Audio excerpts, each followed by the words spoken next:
Namaste, and welcome to this week's edition of Super Solo Saturdays. Of course, this is part of the three-part series that I promised you last time, and I hope all of you enjoyed watching Mridula perform just before this with her beautiful piece on Shanmukha. Moving forward in the same direction, we will pick up the discussion where we had left it off with Dr. Anupama Kailash and Satish Venkatesh speaking about musical terminology in dance. Remember, we asked her to hold the thought on ragas and prabandhas? There we are, ragas and prabandhas with Dr. Anupama Kailash and Satish Venkatesh.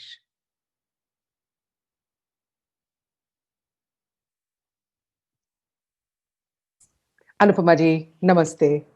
Thank you so much for joining us again. Hello, My pleasure. Satish. Thank you. Hello. Yes, Anupama ji, I've just informed our audience about how we had decided last time to hold the thought on the prabandhas and the raga aspects of the musical terminologies, and I said that we would ask you to pick up the thought that we'd asked you to hold back on.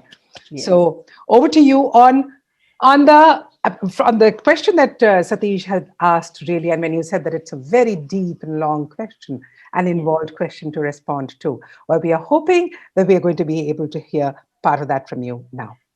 Yes, absolutely. So Satish had asked, we were just discussing about this whole raga idea.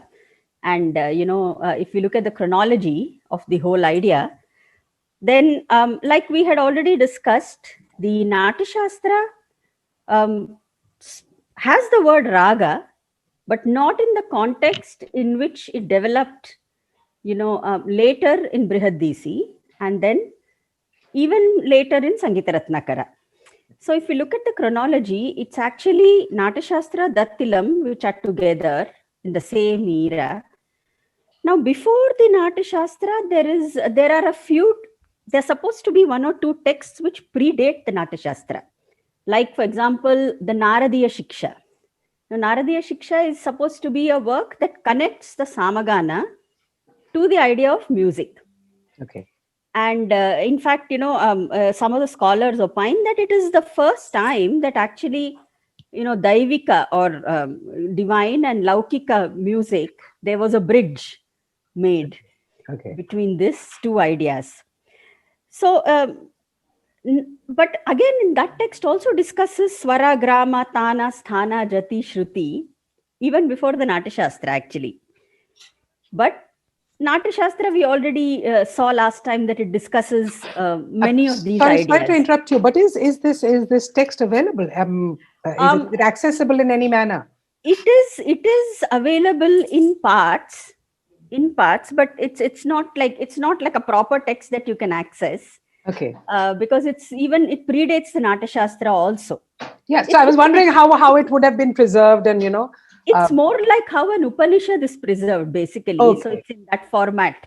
It's more like an Upanishad, like a Vedanta text actually, but which also discusses music, interestingly. Yeah. And the Natya Shastra, as we discussed already, the Natya Shastra, Dattilam discuss very common, factors of music, like the Shruti, the Murchana, and Grama, and all these aspects. But when we come to the Brihadesi, now this is about a 6th to 8th century text which is attributed to Matanga, Matanga Muni. And Matanga is considered to be one of the 5 Bharatas.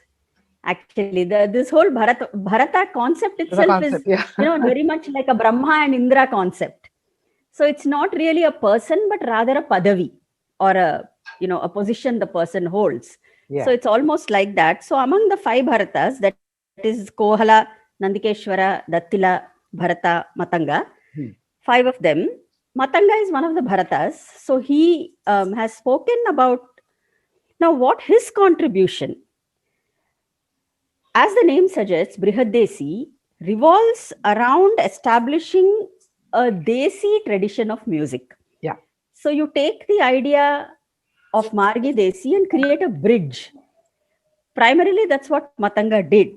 and it's a kind of a revolution in the Indian musical system or structure, because it also gave a base for the Melakarta Raga formation, which was to happen around the 17th century. Because it is only in 1620 that Venkatamakhi wrote his Chaturdandi Prakashika. So that's around 1620. So he actually created a base for this.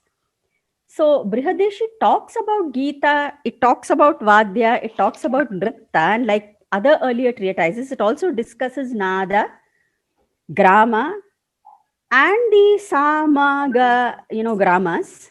Yeah. And from these, the Sruti, Swara, Murchana, Jati, Raga, and all that. But the way Raga was discussed in the earlier text, it's very obvious that it is not that, it is for the first time that he gives us a very clear idea. He says, again, Anupamaji, I'm going to interrupt you again. Those the Shruti, Murchana, if you could just give our audience a one-line explanation of these before we delve into ragas, sure. Because these are terms that are not commonly known even to the present-day musicians, because they're learning more in the raga, in the later format of music. Yeah. And why I find it interesting, particularly because in Bengal, Assam, the term Murchana is still used. It's used as a repeat, a fall back onto a onto a cycle. So I'm wondering whether it is a similar, similar. Yes, absolutely. It's a similar idea, because see, swara, as we know, they are melodic structures. Yeah. So we have like sa to ni, or then you have the 22 shrutis. That is the the different octaves that we're talking about. Yeah. Murchana is now from Brihadesi. This idea of one Murchana type consists of 7 notes, and one Murchana type consists of 12 notes. 12 notes, yeah. So 2 of them are the Vikrita swaras. So this idea came from Brihadesi, from that period. Okay. So that means a Murchana is basically the Arohana Avarohana idea, which is being established there already. Okay. So the Murchana of a raga is within those 7 notes. If it is structured, then it is one kind of a Murchana. And within the such structure of 12 notes, if it is structured, he has given this as Murchana B, or another kind of a Murchana. Another type, yeah. Now, in the 12, this Murchana can happen between the Mandra, Madhya, and the Tarasthais also. Yeah. So, so this is a kind of a precursor to the idea of the Arohana, Avarohana, and the gradation or the Sancharam that can happen within the structure of a raga. So he's already giving us one small format there. So what he has done is he has used Grama Raga as a more, a Grama is basically a group of notes. Yeah. Yes. It's a group of notes from which you evolve a Murchana for a Raga. So it's more like we say Samyuta Hastas. That's a collection. It's a collection of movements from which you take, it's like a movement bank. So similarly, this Grama is like a note bank, notes, a bank of notes. And from that you evolve this idea of what are those specific notes you need for that particular raga. So he has taken this idea of Grama and Desi ragas, which are already prevalent in common man's music. So he has taken this idea and he has made this classification of the Raganga, Bhashanga ragas, the Kriyanga and the Upanga, which is a later evolution of these. There are 4 groups of ragas. Uh-huh. Now, this is the basis on which the later treatises made the Janaka and the Janya raga idea. Okay. So actually it was already it was a much demarcated space from which what we consider to be a much larger set is actually part of a subset of an earlier discussion. It is like distilled versions. Yeah, it's a filtering down version. It's a filtering down and bring distilled versions. So he has explained in Brihadesi Matanga that Bharata has not explained very clearly what a raga is. He says that in the Matanga. Matanga says it in the Brihadesi. Raga Agasyavad Rupam. Yeah, Yannuktam Bharatabihi. He's not mentioned it. Mention it, yeah. So he gives a definition saying Swaravarna Visheshena Dhvani Bhedaya Va Punaha. So it is a quality of sound which is a combination of Dhvani Vishesha, that is a particular, special Dhvani, and Swaras, and development of a Swara which he calls Varna. So as we said, Varna is a development of the Swara within a particular set of notes. Mhm. So he says this and that which pleases. Ranjayate. Ranjayate yena yan kaschit saraga samstitah. He says that is a raga. That is established as a That raga. which has, yes, that he says which has dhvani vishesha, which has a quality of sound, that which pleases, and that which is a combination of swaras and varna. Varna. He says is a raga. So this is the first time that you get a very clear definition of the idea of the raga. What is that? And then he also gives us athava, he says, and he gives us some etymological meanings of the word raga. So he says, even though raga means color, raga means, desire, raga means love, raga means so many things. Yeah.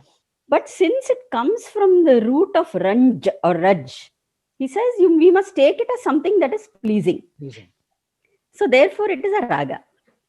So this is what he, and this is his main contribution, Brihadeshi's main contribution. What a beautiful way. Is this a definition? I mean, I'm not a musician, but Satish, is this definition part of what is being taught in music today? Such a beautiful description of raga. When we talk about music classes, when you talk about musicians going to their gurus and learning it in classes, I don't think this definition is taught to them, because this is part of theory essentially. When you actually go and start learning in university, say join a course and all, then you start looking into these Lakshana Granthas where definitions come. But yeah, I mean, I've definitely heard of this, but today Anupama ji has clearly defined stated it so beautifully. Thank you, because this is something this is a gem, because all of us would like to know what this thing called raga is. We speak of ragas indiscriminately, Yes. but the fact that it has been defined in as many words and given this format makes it, because there's so much talk about, whether one can create a new ragam, can't create. This way you can create as many ragams as you want, because Totally. as long as it follows this pattern, Yes. it's a raga. No, I totally agree. And but there's one more interesting thing which comes up in this context is the idea of raga being a color. So Yeah. when you look at the idea that something that is an oral experience Yeah. has a name which is a visual thing. Totally. So we totally, kind of have to understand that the visual of the raga, the visual of a color is a completely perception-based thing. So if you look at a scientist, he will say there is nothing called color. So it's a completely perception-based thing. And based on this oral perception only in Hindustani music, they create this raga ragini concept. Yeah. You visualize the note, or you visualize a raga and you make a painting out of it. Totally. So that's the interesting part, how the visual and the orals, converge on this idea of raga. So that's something very interesting. Very beautiful. Very beautiful. And something that musicians need to further study.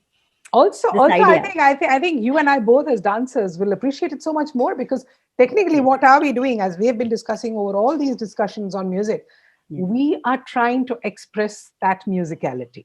Exactly. And if it already has an inherent nature, yes, it becomes so much easier for us to base our progression on that. Totally. So that is something that always, etymology is something that always fascinates me. That's why, because etymology gives you the root, inner meaning or the gudartha of that particular idea completely. Yes. So that's something that Brihadesi has contributed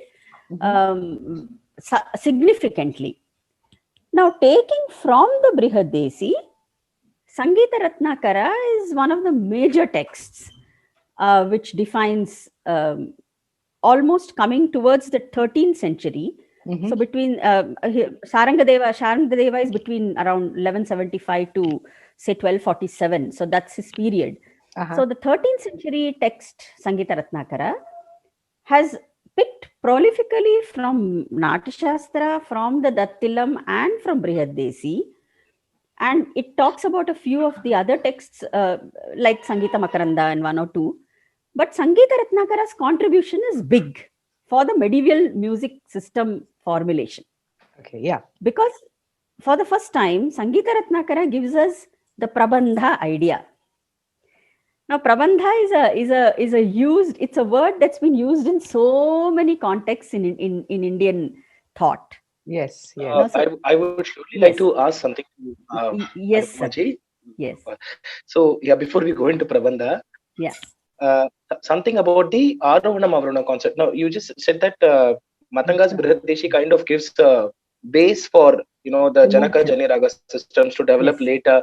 yes. And my question is, does Brihadeshi also give the concept of Arohana and Avarohana?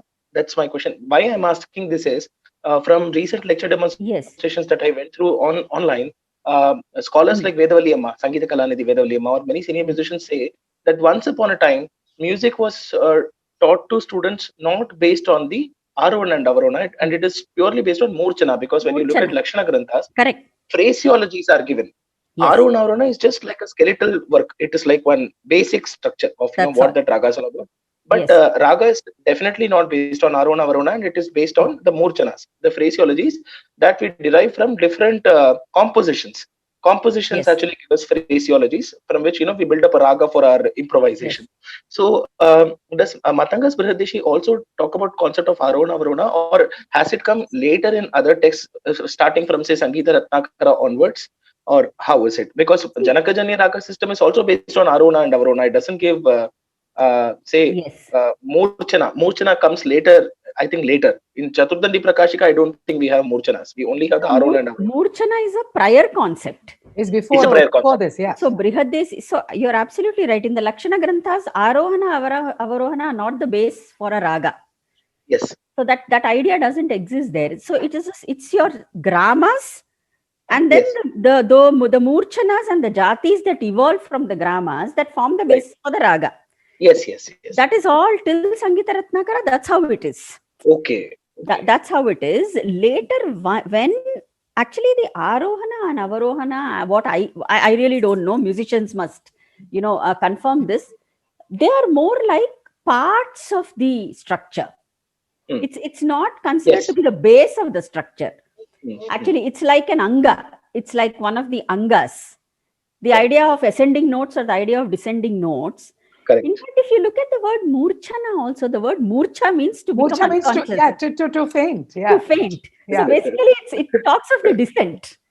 Yeah. To a great extent, to a great extent, talks of the descent also.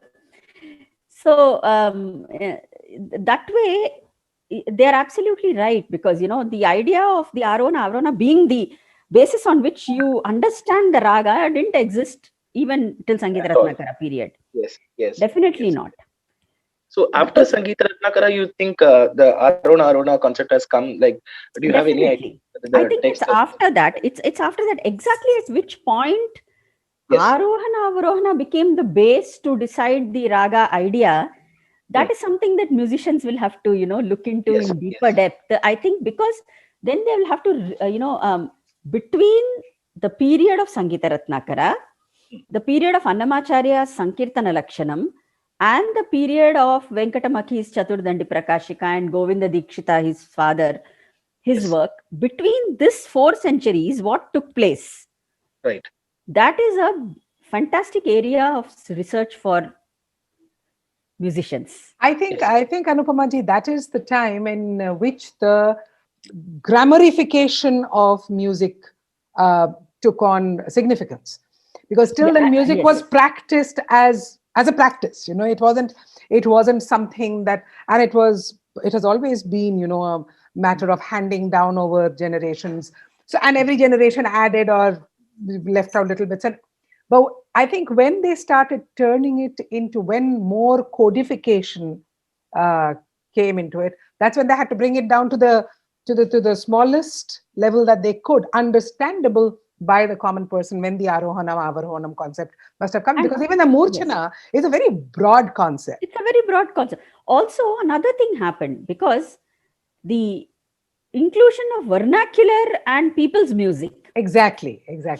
So But that therefore, must have been during the Brihadishika times, huh? to some extent, but the actual vernacular Padakavita idea started only after the 10th century. Uh-huh. Basically started with Jayadeva. Yeah. So between the Sangita Ratnakara period, which is almost the same time as Jayadeva, Mhm. so Jayadeva's period to 17th century, or to almost early part of the 18th century, I'll say, is the time that the Bhakti movement was the most prevalent. Yeah. And Bhakti movement was all about eulogizing a god, a Nishtadeva, and singing to the common man in the common language of the people. Yeah. So in that period, what is the activity that happened from the point of view of Lakshana? The Lakshya was almost being decided, the practice. So what happened from the point of view of Lakshana is an interesting study. And it's also interesting that between the 18th and the 19th century, hardly any Lakshana work took place. In the second half of the 17th century to almost 19th century, there is complete lacuna in any creation of Lakshana Granthas. It is only again post 18th century that some Lakshana Granthas were created. Okay, sorry, we interrupted you when you were going to tell us about the Sangita Ratnakara. That I'm very yes. No, we'll come back to that. So here, basically, Sangita Ratnakara's major contribution, which we can see today, I have some very interesting examples, which we can find in people's literatures, where they have actually sung it.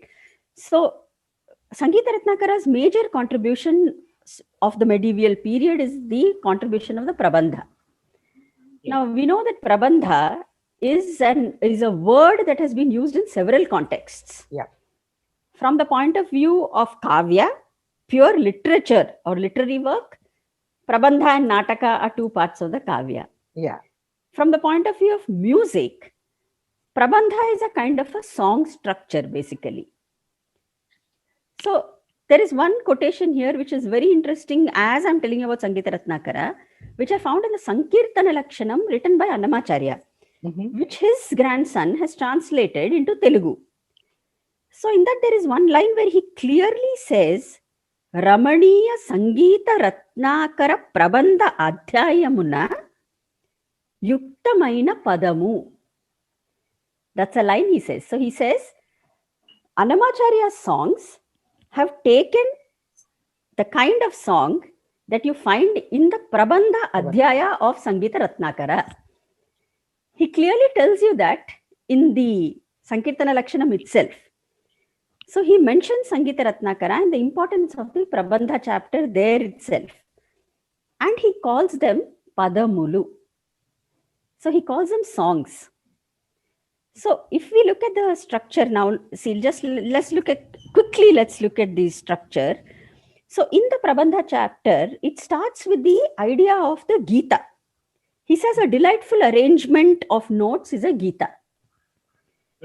Now that's what he calls a Gita. So there is no text supposed to be involved in the Gita, only the notes? No, there is. He says Ranjaka Swarasandarbho Geetam Ityabhidhiyate. So a Geetam is something that is a delightful arrangement of notes. Now, particularly at this point, it doesn't specify whether there are words attached to it. Whether it should have, because it is supposed to be further divided into Gandharva and Gana. Okay.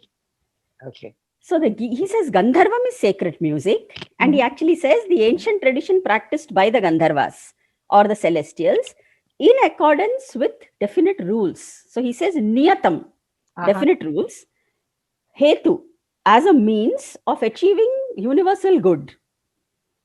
So that's how he defines Gandharvam. And he says this is sacred music, this is Marga. It's purely something that only the celestials practiced. Now when he goes to Gana, which is the second part of Gita, he says that which is composed by a master composer. Now this is a human. Yeah. Human beings are doing this. Yeah. He Yeah. says this is something composed by a master composer in accordance with the Desi Ragas, the features of the Desi Ragas, and that which delights people. Uh-huh. So here you can clearly see that in Ghana, the format he's giving you is something that is regional, that takes from Desi, that has notes, that has literature connected to regional structures. Yeah. So he's clearly telling you that, and he's also telling us that Ghana are of two varieties, that is Nibaddha and Anibadha. So Nibaddha is that which has a The tala and it has structure. dhatus and it has Structure, yeah. angas, it has structures, it has limbs, angas, and it has format, Yeah. which is the dhatu. So he says that if that which is metered is the Nibaddha. Anibadha, he says, like the alapi. He says, like the alapana or the alapi, it is free verse. It's unstructured. Now the Nibaddha has three types.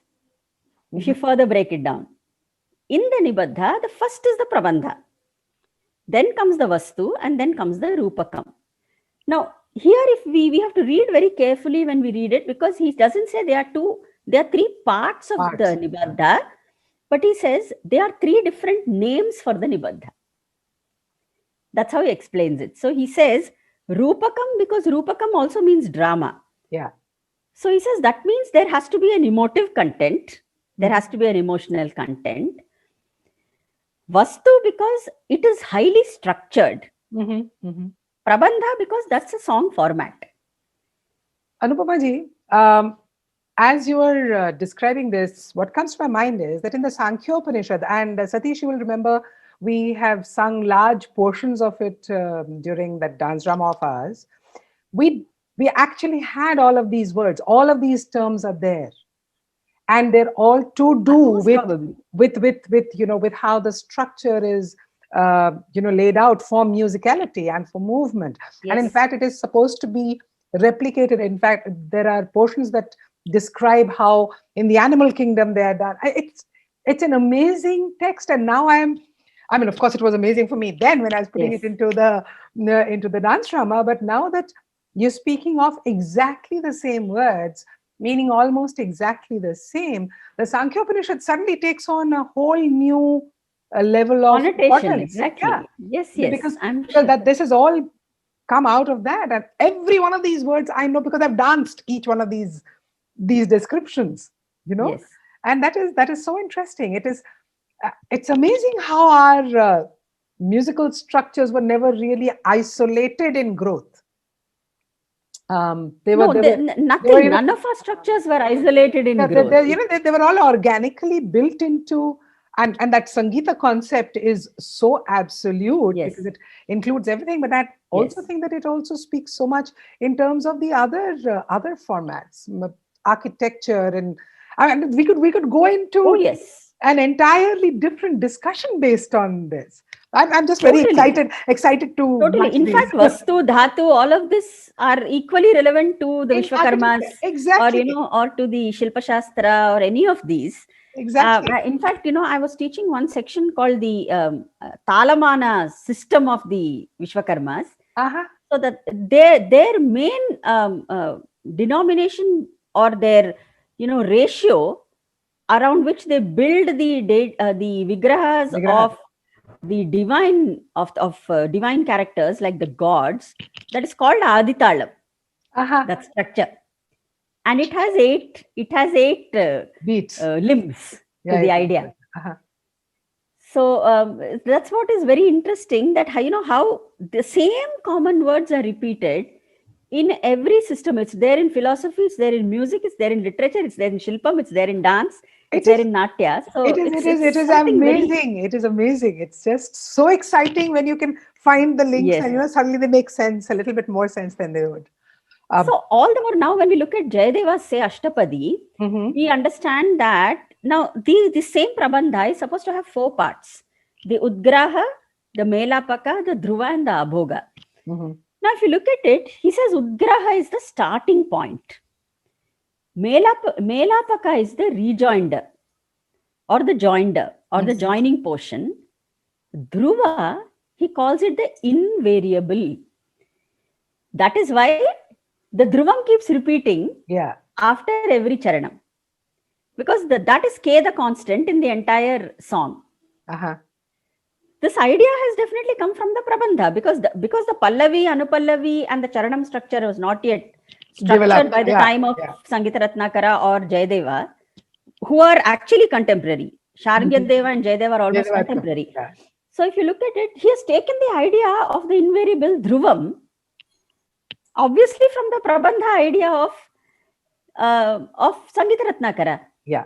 Because Sangita Ratnakara talks of Chatushpadi, Shatpadi as all angas of the prabandha. Mm-hmm. So Ashtapadi must have He's been a extrapolated structure. from that and gone He has to Ashtapadi. extrapolated and taken Yeah. it, instead of 6, he has made 8, Eight, you know, yeah.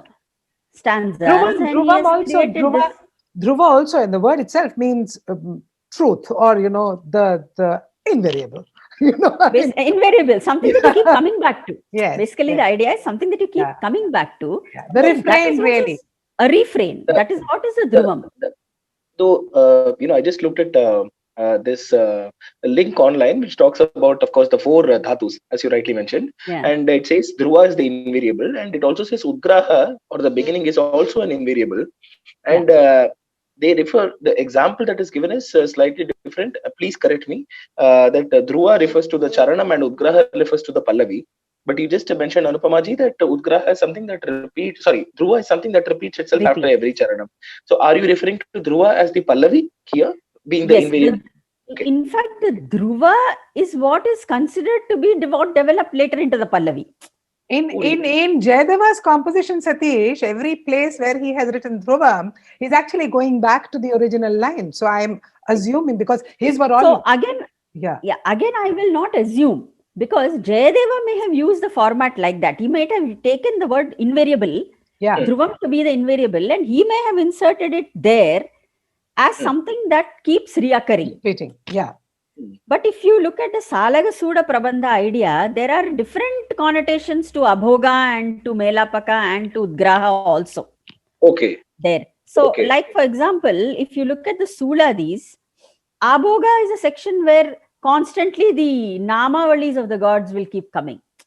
Okay. So there are, I don't see, it may have undergone so many changes. But taking the period of Jayadeva and Sharangadeva, if you see, it's very possible that he has taken Dhruvam as the K, the constant there, as an idea, which he puts there as the main, as the line which will come after every Charanam. Okay. So because he uses the word Dhruvam, and he also gives you towards the end of the Charanam, in a bracket, the beginning word of the Dhruvam. That means he wants you to repeat it. Repeat that portion, yes. So the way, so to assume that Dhruva is Pallavi or Dhruva is Charanam is something which has come much later, which is quite subjective according to the modern day music. No, Pallavi Charanam is a much later evolution. Much later evolution. Anupallavi was not even there till post Annamacharya.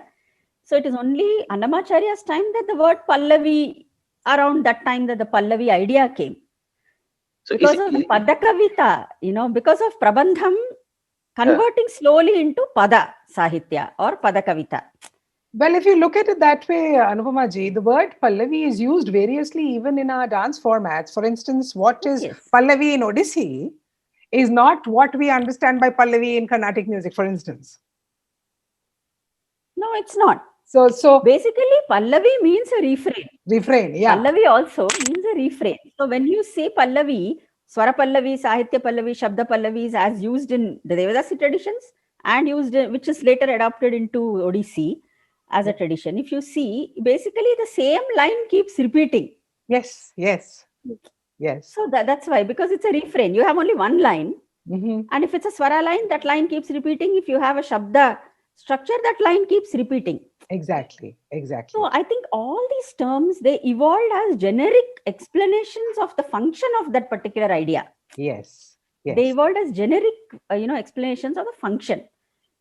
So something that keeps repeating, something that is the Ankura point or the point from where the composition germinates, that's the Pallavi. Yeah. I think that's how the whole idea developed. Yes. Basically. And it's a So- very good analogy to draw. I think that's a Yes. beautiful way of putting it. You've just given a very precise and, able to visualize sort of point of beginning, because that is the way it would have developed, because different people of the same time were Yes. developing it differently, but from more or less around the same ideologies. It's like science, everybody's doing research in the same thing. In the same, and it's something that, each one is trying to arrive at the truth in a particular way. In their own way, yes. Basically, that's the idea there, I think. And because in Hindustani, if you see, so everyone has taken and evolved from Prabandha their own sections which they find convenient. Like, for example, in Hindustani, if you see, they have only Sthai and Antara in their khyals, Yes, or yes, in the khyal system. But Yeah. if you see the older Drupad style of singing, they will have Sthai, they'll have Antara, they'll have Sanchari, and they'll have Abhoga also. Yes. Or they will It's a have much more elaborate composition. So but again, the present Antara is not the same as there is something called an Antara, which links the Abhoga and the earlier section also. So that Antara is different again, if we look at the idea. So it's interesting that there are jatis of the Prabandhas that are mentioned, but which are not really highlighted in the Sangita Ratnakara. But what is important is, in the Prabandha section, there are 3 distinct components that Sangita Ratnakara gives us. He calls them Suda, from which the Salaga Suda idea came. Then there is the Ali, and then there is the Viprakirna. Now, this is the section I found really interesting, because from this you hear many words which you are already familiar with in Yakshagana literature and in Desi literature. You hear these words. Like, for example, some of the types of the Suda Prabandha, he says, is Ela. Now, Ela Padam or Ela Pata is very famous in the Telugu Yakshagana Sahitya.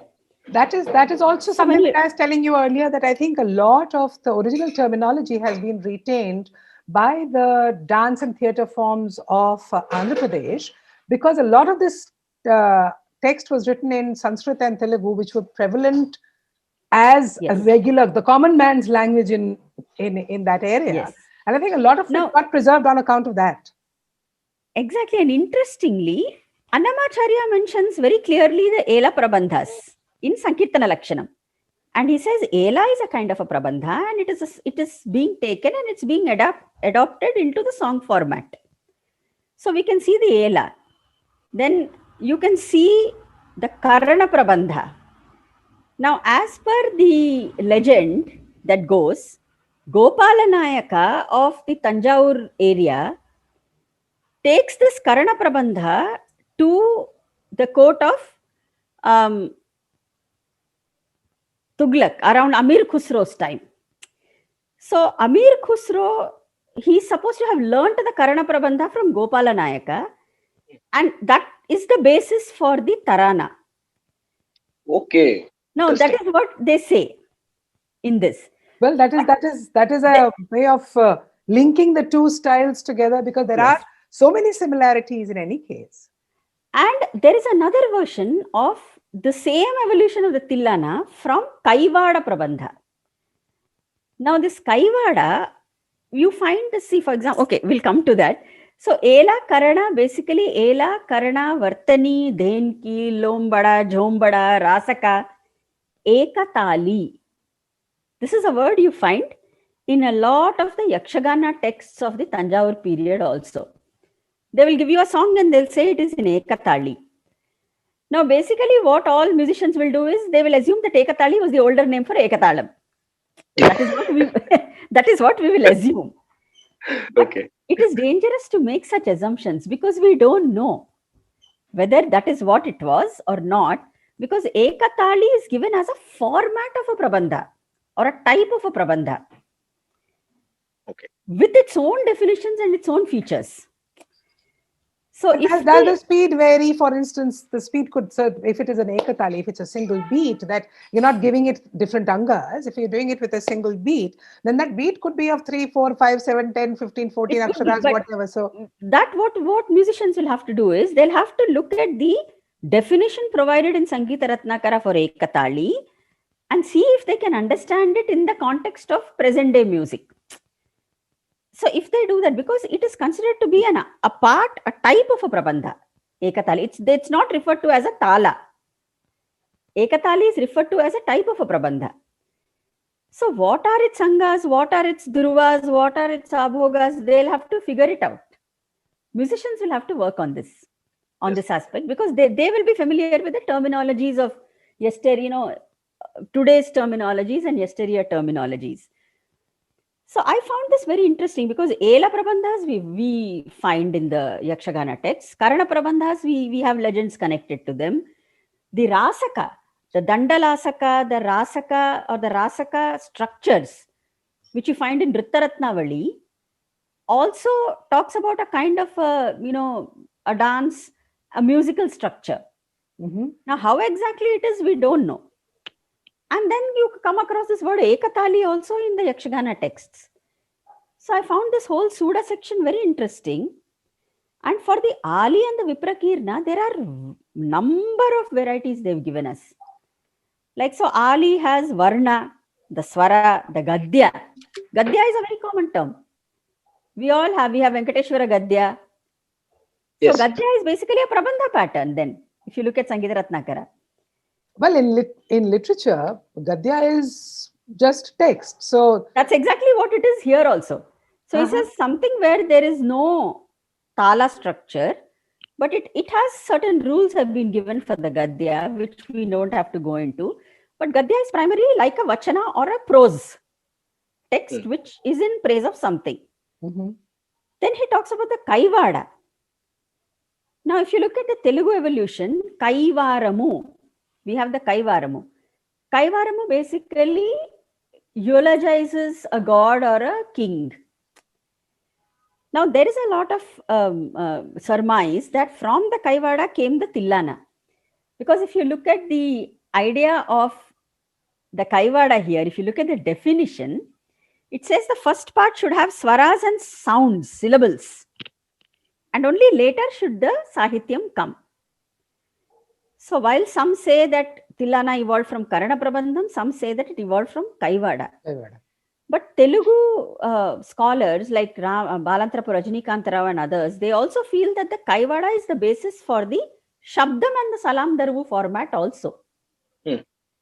Because exactly like how, when a Kaivaram is sung on the entry of the king, you will say, so-and-so Rajadhiraja, Gambhira, so-and-so, Parak, Bahuparak. So that is supposed to be a Kaivaram. Now, similarly, the Shabdam format evolved identically. If you look at it, Rajadhiraja, Veera Pratapa, Sri Krishna Raya Bhupa, that is supposed to be the Mandodari Shabdam. It begins like that. Or the Salam Darvu will begin. So he'll say Sakalandra Dravida Karnataka Dhipa Sri Krishna Raya Bhupa. So it is a Kaivaram. Basically, it's a Kaivara idea just taken and put into a meter or a structure. That is why it's like a narrative.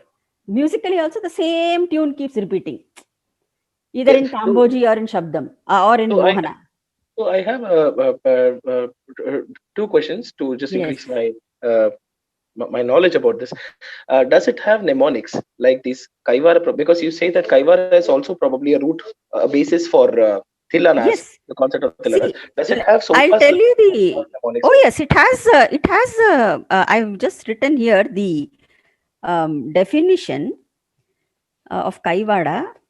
See, the Udgraha and Dhruva in the Kaivada are by pata or instrumental syllabic sounds.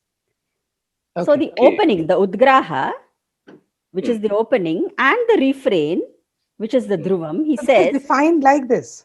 He has defined it. He says the Udgraha and the Dhruva in the Kaivada will have pata. Pata means sounds which are from the instrument. So the instrument sounds could also refer to today what we are using as the Mridanga Shabdas. Tad, dit, tom, nam being the bass. Yeah, yeah. Instrument means the melodic or the percussion? Does it That he specify that doesn't also? specify. He says He anything. doesn't specify. But I am assuming it is primarily percussion, Percussion. Yes. because the word pata and Pata. tala are connected to percussion idea. Okay. So Okay. if Yes. this is the structure of the Kaivada, then it makes perfect sense that the Kaivada begins with tadhim, dhim, tadhanata or something like that, with Right. sounds. So Right. it makes perfect sense. Maybe the musical aspect was added later. Maybe earlier was only spoken as Shollo, and maybe only the Possible. instruments played, because it has all evolved over a period of time. Yes, So absolutely. But he's clear about it. He says it begins with sounds, it sounds, yeah. pata sound. With the, so most probably it could be, so swara could have been added on, Yes. and then the sahitya aspect could have been added on. The Sahitya, he has said that there So requires that to is be, right? very, Sahitya is supposed to be there. it's he there, said. but he doesn't really specify. He Okay. doesn't, because he is assuming that we already know that anything which is a prabandha has to have sahitya. Sahitya. Okay. Okay. So because it's a kind of a song format. Uh-huh. So before the sahitya, should there be sound? After it, should there be sound? While the sahitya is going on, how should the structure be? That is how he has defined That is what it. he's defining. Okay. Because he's already assuming, because he's telling us it's a kind of a gana. Uh-huh. So therefore, it has to have a, some sahityam within its format. Yeah. So that's what is interesting about it. And then he gives us several, variants. He says the Dvipadi, from where the Dvipada may have evolved of the Desi literature. Mhm. Then he gives us Pada, Gata, Totaka, Vrutta. Now Vrutta padyams, today we call shlokas as Virutta. Or Virittams, huh? So we call them as that which has a chandas, it has a prosody, but can be sung as a free verse. Yeah. So that's how we are looking at the idea. Now he gives you what is called Chakravala for one of the Ali Prabandhas. Now strangely, he says, I found this very interesting, because there is one publication that I had gone through called the Minor Works of the Talapaka Poets. So when you look at this minor works, there is one composition of Pedathirumalacharya, who is the son of Annamacharya, in which he uses the very same word Chakravala. He calls it Chakravala Manjari. So I was very curious to see what is his definition of Chakravala. So in this, he defines Chakravala as that prabandham in which the last syllables of a line, of a group of aksharas, of the preceding word will be exactly the same syllable that will come in the succeeding line. Oh. So the ending word of the line and the beginning word of the next line should be identical, he says. So that is why it's cyclic. That's why it's chakra. Chakravala. So that's why he says Chakravala. Yeah. Now this is a definition of Sangeeta Ratnakara very clearly. Mm-hmm. Now if we see the Chakravala Manjari of Pedathirumalacharya, exactly this happens. Okay. So he says, Shri Ralanadharu Chinmaya Karu Karunyavarti Venkatagiri Murti Murti Traya Sharira Munijanodhara Odharu Dharuni Sangu Nuttama Shobhitangu. Wow. So you can see how the same Chinmaya Kara Karunya Murti Traya, the next line. So it is not just the definition that we are seeing, we're actually seeing it occurring in the literature also now. Yeah. If we just go a little deeper and see the format, so that's what I found very interesting. And these are all classified under what is called the Ali Prabandhas. Okay. All of these, this entire section. And then he has another final section which he calls the Viprakirna. In the Viprakirna, all the Shatpadi, Tripadi, Chatushpadi occur. And he says the important line I thought there was, the many varieties of Tripadi and others can be further explored in treatises on prosody, he says, or treatises on Chandas. So that means it's very clear that this Shatpadi, Ashtapadi, Dvipadi, Tripadi, Chatushpadi are not just song types, but they are also metrical systems, that they are chandas or they are prosodies. Yeah.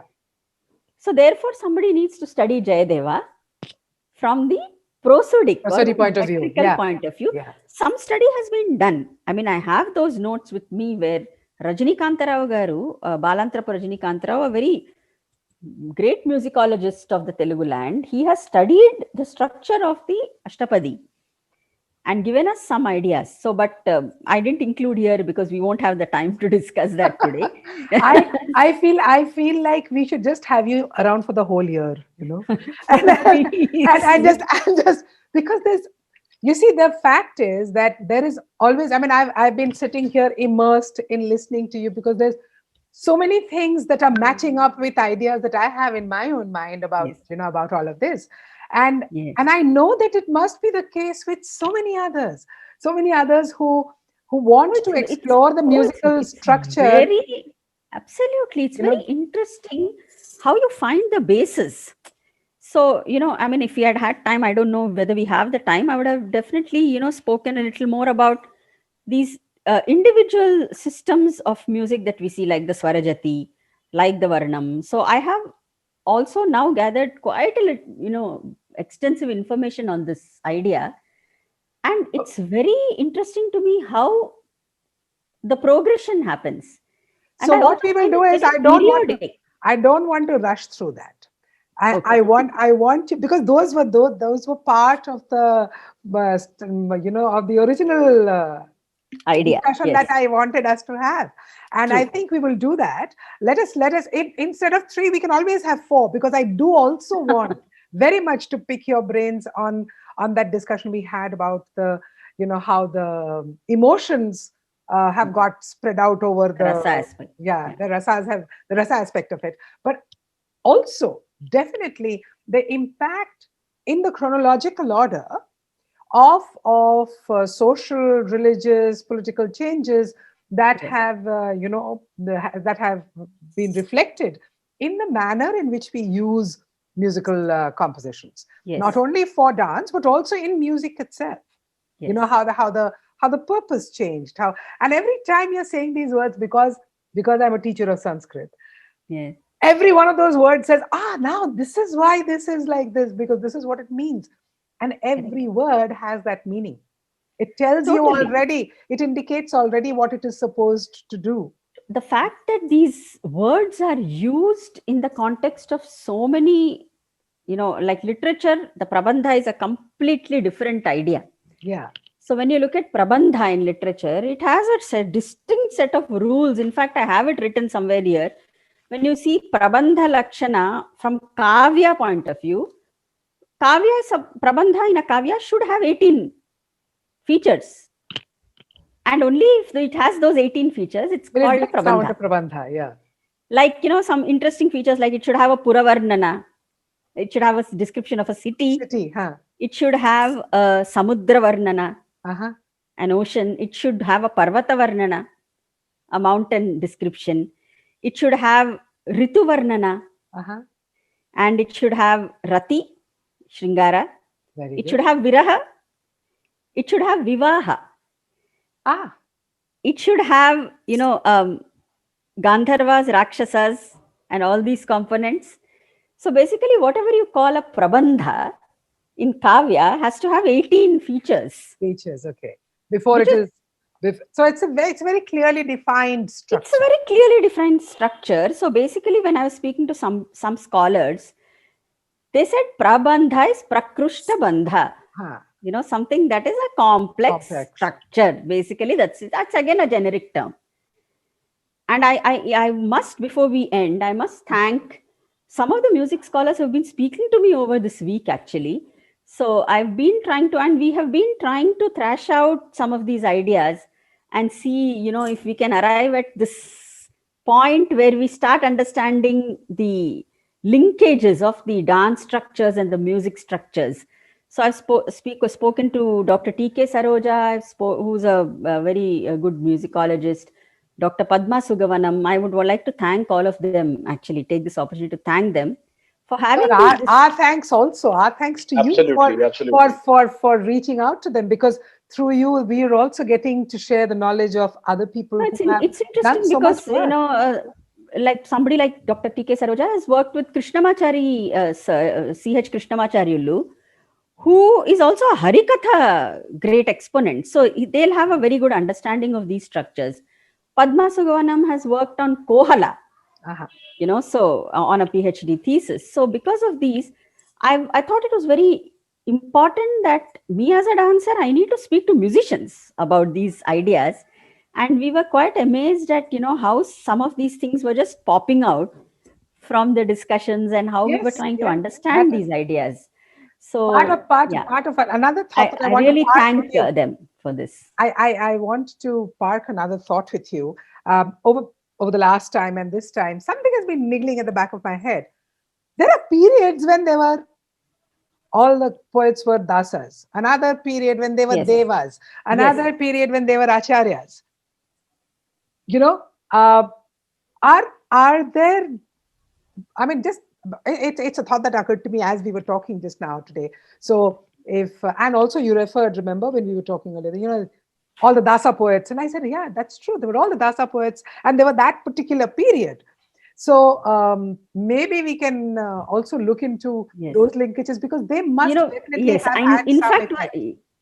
no, definitely. In fact, when I was talking to Padma, we were just, thinking the same thing that we were thinking, that Kruti is something, they wanted to make a Kirtana sound bigger.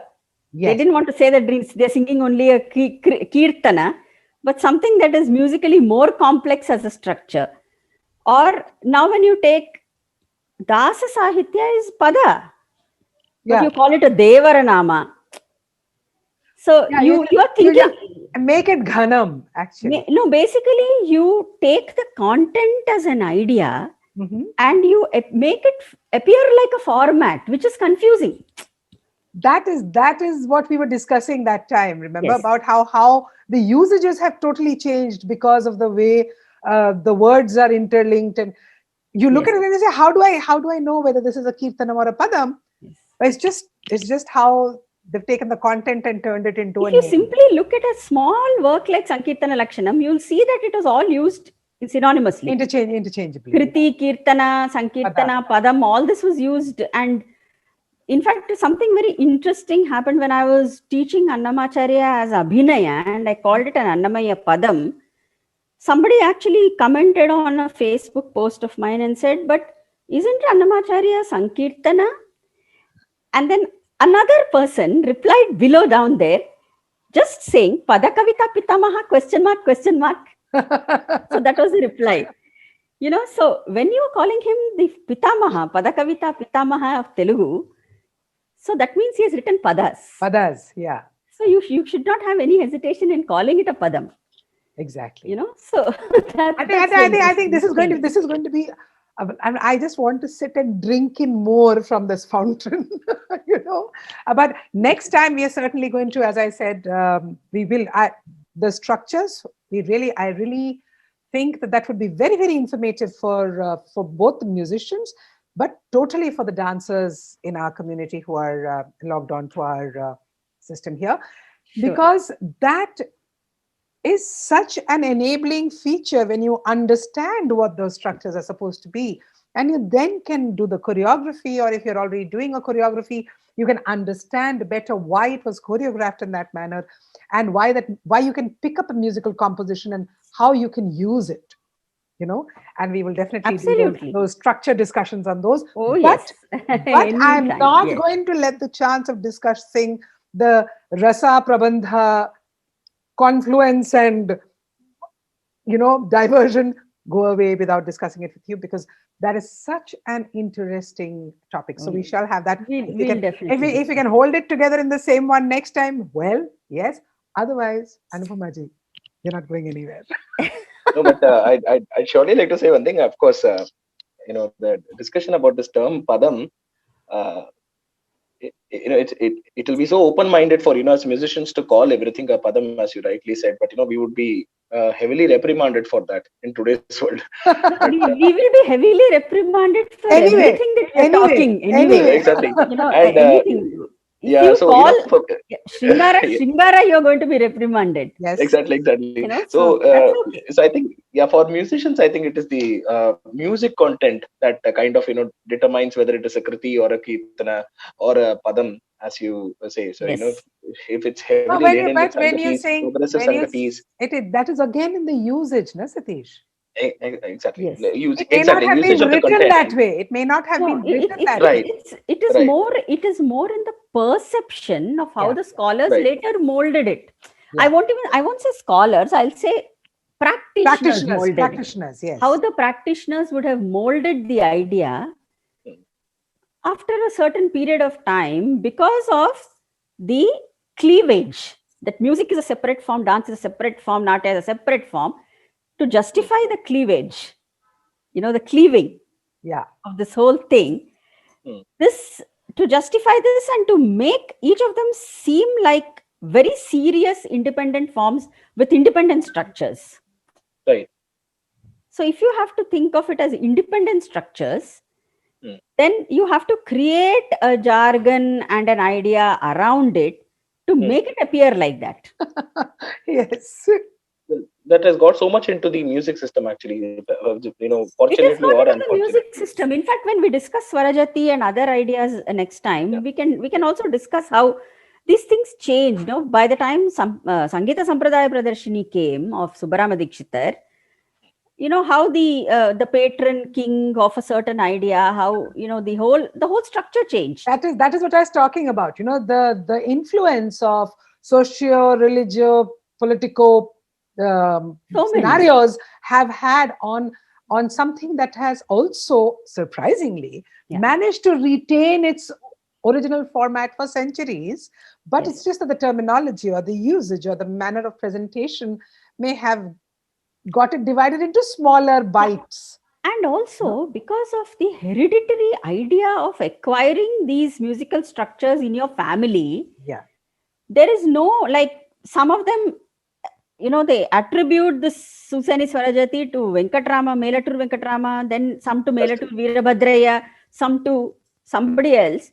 And even if these, each of them has made their own interventions in that particular Swarajati, it is not called plagiarism or, interpolation as we would call it today. Today, yeah. It is their right as, as that Sampradaya comes in their hereditary as practitioners. Yeah.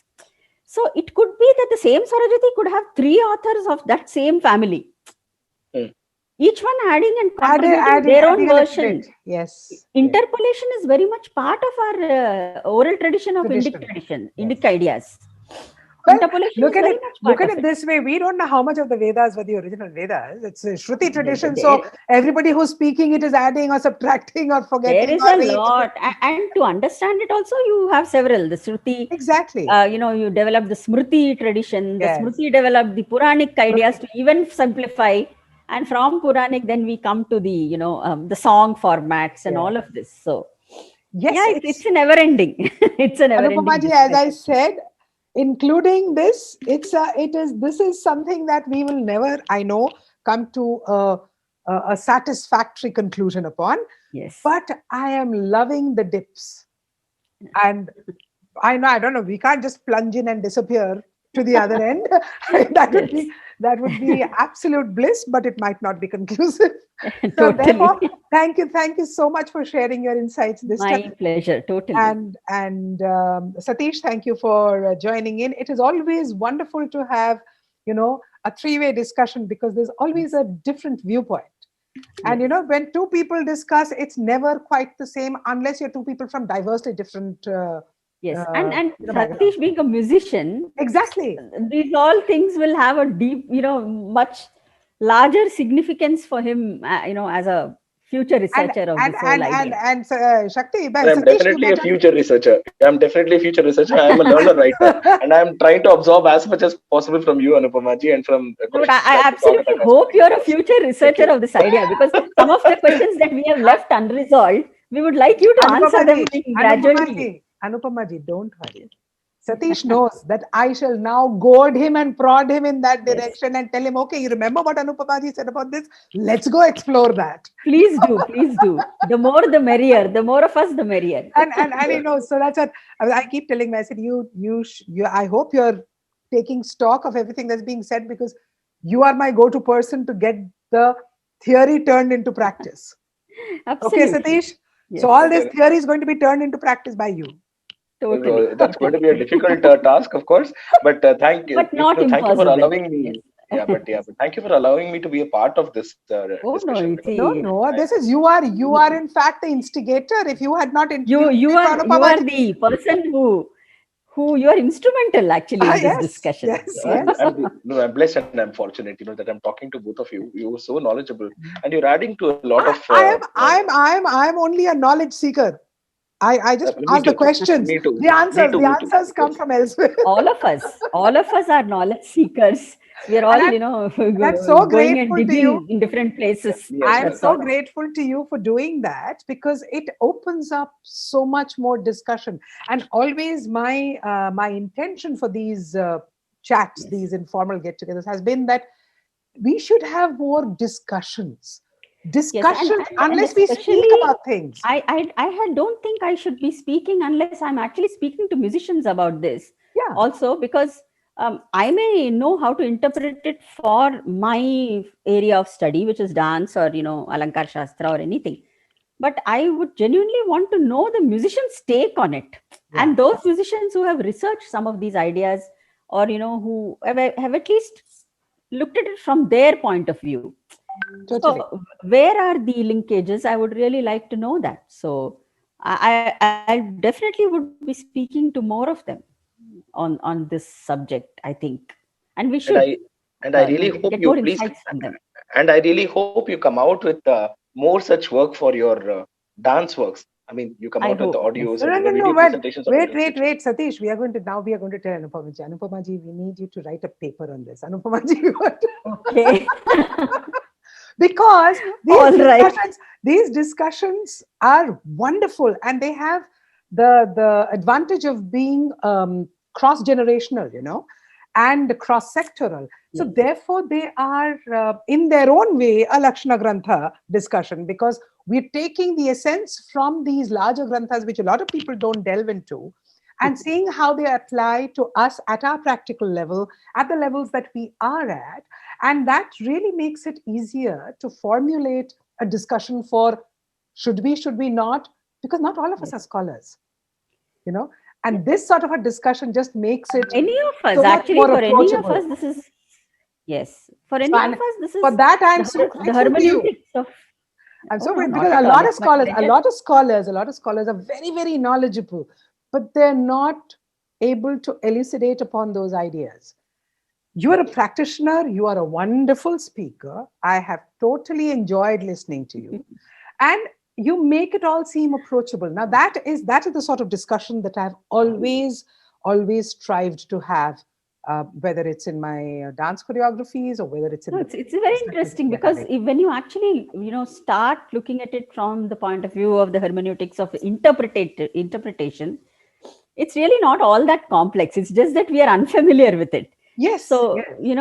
we need to just make it approachable, make the texts, make the treatises approachable, approach Exactly. it with interest and with also when somebody likes you points us to this text for this, that text for that, it doesn't seem like a gargantuan task. How am I going to ever look for this is not a question that comes into my mind now, because now I know that already you said that this mentions this in this place.